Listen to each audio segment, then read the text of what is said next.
آج عید قربان ہے. یہ عید قربان کیا ہے؟ قربانی کیا ہے؟ صحابہ رضوان اللہ تعالی علیہ اجمعین نے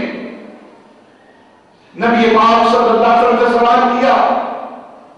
یا رسول اللہ 10 سال ہو گئے ہیں مدینہ المنورہ کی وادی میں آپ کو تشریف فرما ہوئے.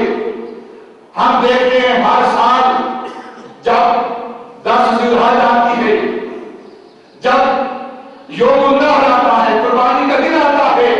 تو آپ قربانی کرتے ہیں. یہ قربانی کیا ہے؟ تو نبی پاک صلی اللہ علیہ وسلم نے ارشاد فرمایا، میرے صحابہ تم پوچھتے ہو یہ قربانی کیا ہے؟ سنت ابیکم ابراہیم، یہ تمہارے باپ ابراہیم کی سنت ہے،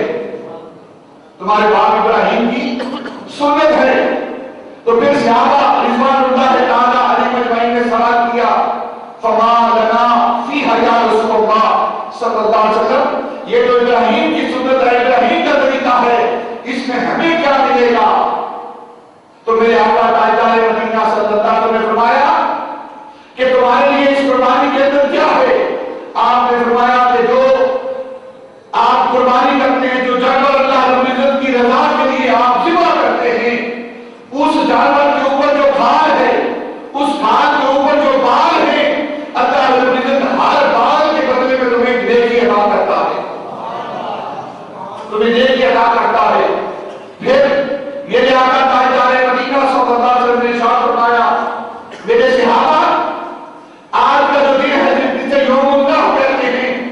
جسے یوم عید کہتے ہیں، اس دن سب سے جو پیاری عبادت ہے، اللہ جس عبادت کو پسند کرتا ہے، جو اس کے نزدیک سب سے اہم عبادت ہے، وہ قربانی کے جانور کا خون بہانا ہے. یہ عبادت اللہ رب العزت کو بہت پسند ہے کہ اس دن وہ سب سے زیادہ جس عبادت کو پسند کرتا ہے وہ قربانی کے جانور پر چھری پھیرنا، اس کا خون بہانا ہے. اور پھر میرے آقا تاجدار مدینہ صلی اللہ علیہ وسلم نے ارشاد فرمایا کہ جب انسان قربانی کرتا ہے اللہ رب العزت کی رضا کے لیے، دکھلاوے کے لیے نہیں، ریاکاری کے لیے نہیں، اللہ رب العزت کی رضا کے لیے جب انسان اپنا جانور قربان کرتا ہے، اس کے گلے پر، اس کے حلقوم پر چھری پھیرتا ہے، تو نبی پاک صلی اللہ علیہ وسلم نے فرمایا ابھی اس جانور کے خون کا قطرہ زمین پر نہیں گرتا، اللہ رب العزت اس قربانی کرنے والے کے سارے گناہوں کو معاف فرما دیتا ہے، معاف فرما دیتا ہے. اور پھر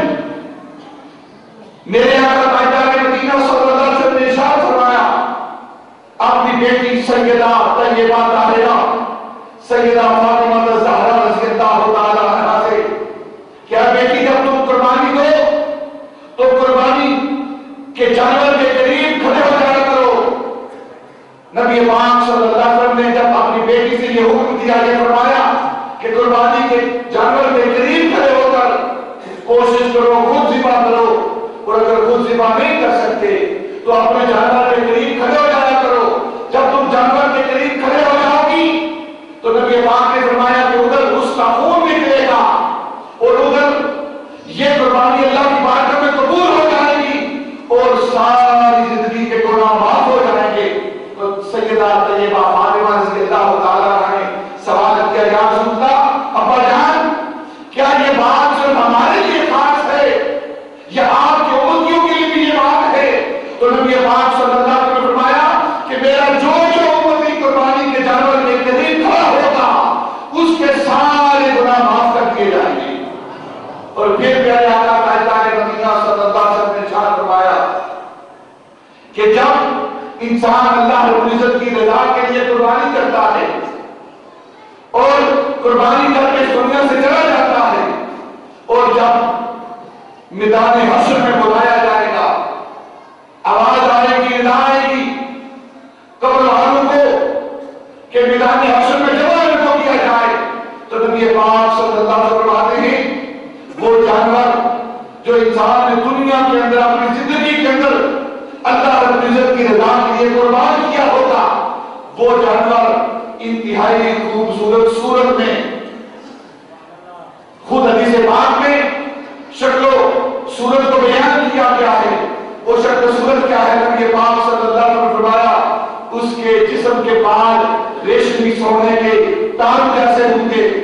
اس کے سینگ سونے جیسے ہوں گے، اس کی آنکھیں یاقوتی ہوں گی، اور خوبصورت جسم خوبصورت سواری وہ قبر کے باہر کھڑی ہوگی۔ تو قبر سے اٹھنے والا، باہر نکلنے والا، میدان حشر کی طرف کوچ کرنے والا جب بے ترین سواری اپنی قبر کے پاس دیکھے گا، حیران پریشان ہوگا